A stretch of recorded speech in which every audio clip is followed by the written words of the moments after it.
హాజరు కాలేదు, అనుమతి తీసుకోలేదు. హాజరు కాలేదు, అటెండ్ కాలేదట, అనుమతి కూడా తీసుకోలేదట. ఎందులో ఈ వైఖరిని సిఎస్ నుంచి ఊహించలేదు. ప్రభుత్వ ప్రధాన కార్యదర్శి నుంచి ఈ వైఖరిని మేము ఊహించలేదని హైకోర్టు ప్రభుత్వ ప్రధాన కార్యదర్శి మీద అసహనం వ్యక్తం చేస్తున్నది. ఎవరైనా రామకృష్ణారావు మీద.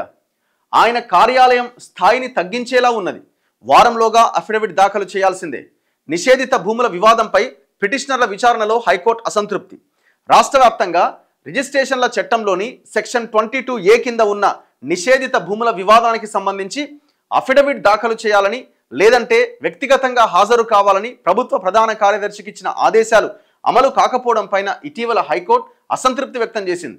తాము ఇచ్చిన గడువులోగా అఫిడవిట్ దాఖలు చేయలేదని, అలాంటప్పుడు హాజరు కావలసి ఉండగా హాజరు కూడా కాలేదన్నది.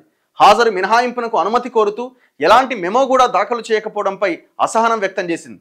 ఈ చర్యను సిఎస్ నుంచి ఊహించలేదని, ఇది ఆయన కార్యాలయ స్థాయిని తగ్గించేలా ఉందని ఘాటుగా వ్యాఖ్యానించింది హైకోర్టు. చివరి అవకాశంగా 1 వారం గడువిస్తున్నాం.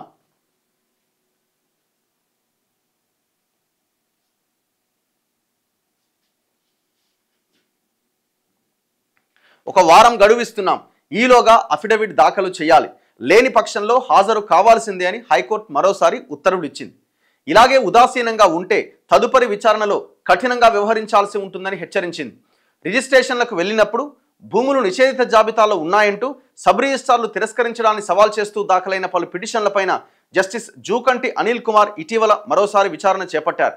ఆ భూముల వివరాలు 9 వారాల్లోగా సబ్ రిజిస్ట్రార్లకు అందేలా చర్యలు తీసుకోవాలి. సంబంధిత ప్రక్రియపైన 10 రోజుల్లో అఫిడవిట్ దాఖలు చేయాలి. లేదంటే హాజరు కావాలంటూ ఇచ్చిన గత ఆదేశాలు అమలు చేయకపోవడంపై న్యాయమూర్తి ప్రభుత్వ న్యాయవాదిని ప్రశ్నించారు. ప్రభుత్వ న్యాయవాది కాట్రం మురళీధర్ రెడ్డి వాదన వినిపిస్తూ, దీనికి సంబంధించి వివరాల సేకరణలో ప్రభుత్వం ఉన్నది.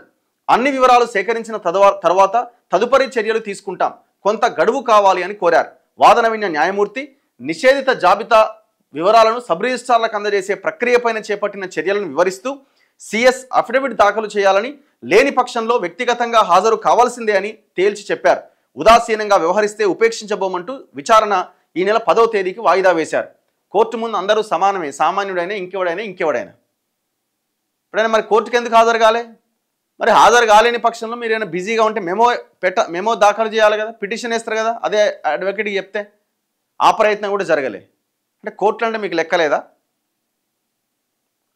ఏమడిగింది కోర్టు? 22A నిషేధిత జాబితా భూముల వివరాలు ఏవైతే ఉన్నాయో అవన్నీ ఇవ్వండి, పలానా కంప్లైంట్స్ వచ్చినవి, వాళ్ళంతా పిటిషన్ వేసుకున్నారు కోర్టులో, వాళ్ళ భూములు రిజిస్ట్రేషన్ చేయట్లేదట అని కోర్టు ఆ సబ్ రిజిస్ట్రార్లకు ఆ 22A కింద ఉన్న ఆ జాబితాను వాళ్ళకి ఇవ్వమని చెప్పింది. ఎంత సమయం కావాలి? జస్ట్ ఇట్లా క్లిక్ కొడితే మొత్తం డీటెయిల్స్ అన్ని బయటకు వస్తాయి. 22A కింద ఏమేమి భూములు ఉన్నాయని. విషయం ఏంటంటే 22A కింద ఉన్న ఎన్నో వేల ఎకరాల భూములు మొత్తం కబ్జాకు గురైనాయి, ప్రైవేట్ పట్టాల కింద మారిపోయినాయి. నవీన్ మిట్టల్ అన్నటోడు, అమయ్ కుమార్ అన్నటోడు, ఈ దొంగలంతా కలిసి 22A కింద నిషేధిత జాబితాలో ఉన్న భూములన్నింటినీ బయటకు తీసి ప్రైవేట్ వాళ్ళకి పట్టాలు చేశారు. అందుకే సిఎస్కు ఆయనకి ఎందుకంటే లెక్కలు మొత్తం తీసి అన్ని బొక్కలే. మరి ఆ బొక్కల్ని పూడ్చాలి కదా. బొక్కల్ని పూడ్చాలంటే మళ్ళీ ఆ 22A కింద పెట్టాలి.